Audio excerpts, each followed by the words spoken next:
भारतीय जीवन बीमा निगम का एक प्लान है जीवन आनंद। अब जीवन आनंद प्लान में क्या है?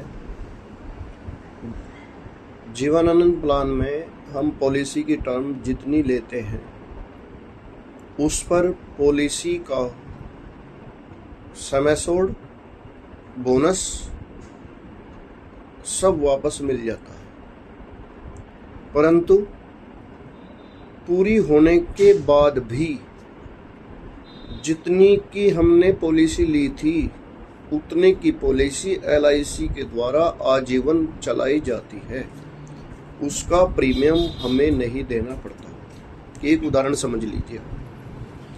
मान लीजिए किसी की आयु 25 वर्ष है और 25 वर्ष आयु पे 10 लाख का हमने प्लान लिया।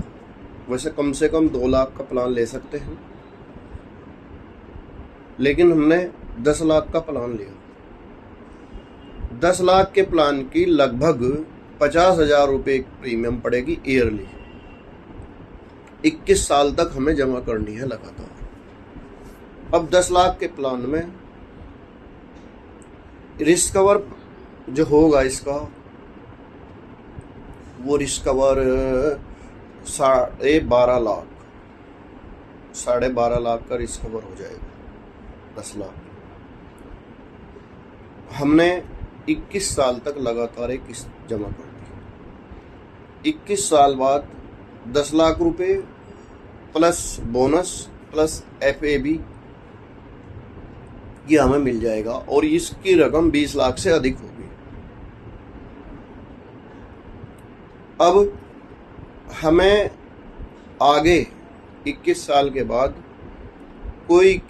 किसी किस्त का कोई भुगतान नहीं करना पड़ता और हमारा पॉलिसी लगातार 10 लाख की चलती चली जाएगी। जब भी कोई क्लेम होगा, यदि 100 साल तक हम जिए गए तो हमें पैसे मिल जाएंगे। उससे पहले, क्योंकि ये आजीवन पॉलिसी है, लिमिट इसकी 100 साल होगी। 100 साल पे हमें पैसा मिल जाएगा दोबारा, और यदि बीच में कोई दिक्कत दुर्घटना होती है तो उसका पैसा नॉमिनी को मिल जाएगा। अतः प्लान जिंदगी के साथ भी और जिंदगी के बाद भी बहुत अच्छी प्लान है।